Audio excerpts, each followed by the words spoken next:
Hello friends, আমি পারমিতা। ঝোলে ঝালে বাঙালিতে আজ তোমাদের তৈরি করে দেখাবো কষা মাংস বা চিকেন কষা। ছোট বড় সকলেই চিকেন খেতে ভালোবাসি এবং চিকেন নিয়ে নানা রকম এক্সপেরিমেন্ট করে থাকি। আজ যে চিকেন কষার রেসিপিটা তোমাদের সাথে শেয়ার করব সেটা করা খুব সহজ, অল্প উপকরণ ও অল্প সময়ে হয়ে যায় এবং খেতে দারুণ লাগে। এখানে 700 গ্রাম চিকেন ভালো মতো ধুয়ে নিয়েছি। প্রথমেই একটা বড় পাত্রে নিয়ে নিলাম যাতে ম্যারিনেট করতে সুবিধা হয়। প্রথমেই দিয়ে দিচ্ছি বড় চামচের 2 চামচ আদা রসুন বাটা। আমি যেভাবে চিকেন করছি সেভাবে একদিন চিকেন করে দেখো, খেতে খুব ভালো লাগবে। ম্যারিনেটটা ঠিকঠাক হলে চিকেনের টেস্টটাও কিন্তু খুব সুন্দর হবে। প্রথমে দিয়ে দিচ্ছি হলুদ গুঁড়ো 1 চামচ, আর দিচ্ছি কাশ্মীরি রেড চিলি পাউডার 1 চামচ। এটা অপশনাল, এটা দিলে কালারটা খুব সুন্দর হয়। 1 চামচ জিরে গুঁড়ো দিচ্ছি, আর দিয়ে দিচ্ছি চিকেন মশলা 1 চামচ। যে কোনো দোকানে কিনতে পাওয়া যায়, এটা দিলে টেস্টটা খুব সুন্দর হয় চিকেনের। দিয়ে দিলাম লঙ্কা গুঁড়ো 1 চামচ, আর দিয়ে দিচ্ছি বড় চামচের 2 চামচ টক দই। এরপর দিয়ে দিচ্ছি 1/2 চামচ ধনে গুঁড়ো এবং 1/2 চামচ চিনি। ম্যারিনেটটা খুব ভালো মতো করতে হবে। এরপর দিয়ে দিচ্ছি 2টো বড় পেঁয়াজ একদম সরু সরু করে টুকরো করে নিয়ে ছাঁকা তেলে ভেজে নিয়েছি। এটাকে বেরেস্তা বলে, এটা বিরিয়ানিতেও ব্যবহার করা হয়। চিকেনের মধ্যে আমি এটাই দেবো, আর অন্য কোনো পেঁয়াজ এর মধ্যে দেবো না। এর মধ্যে দিয়ে দিলাম লবণ পরিমাণ মতো। খুব ভালো মতো সব উপকরণগুলো মিশিয়ে নিয়ে এর মধ্যে শেষে দিয়ে দেবো বড় চামচের 1 চামচ সাদা তেল। সব কিছু উপকরণ ভালো মতো মিশিয়ে নিয়ে 1 ঘন্টা ম্যারিনেটের জন্য রেখে দিচ্ছি। এরপর লাগছে বড় একটি টমেটো, ছোট ছোট পিস করে নিয়েছি, 1 চামচ টমেটো সস। এই রান্নাতে কোনো রকম জল ব্যবহার করব না। ফোড়নের জন্য আমি এখানে ব্যবহার করেছি একটা তেজপাতা, 2টো এলাচ, দারচিনি, একটা শুকনো লঙ্কা, 2টো লবঙ্গ, 1/2 চামচ গরম মশলা গুঁড়ো।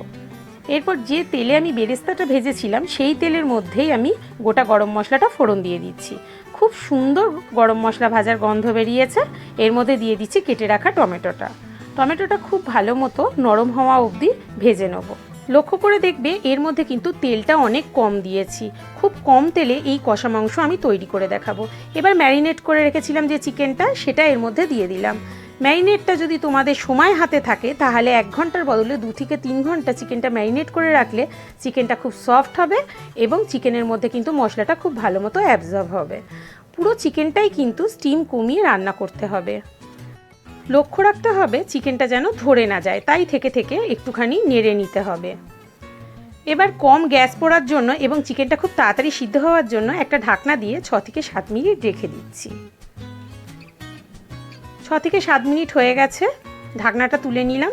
দেখো এখনই তেল বেরোতে শুরু করে দিয়েছে এবং কালারটা কত সুন্দর এসেছে।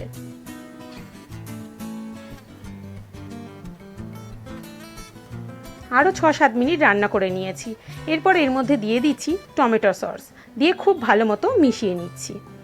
3 থেকে 4 মিনিট ভালো মতো কষিয়ে নিলে দেখতে পাবে তেল ছেড়ে দিয়েছে এবং কালারটাও চেঞ্জ হয়ে গেছে। পুরোপুরি চিকেনটা কিন্তু কমপ্লিট। এর মধ্যে দিয়ে দিলাম গুঁড়ো গরম মশলা।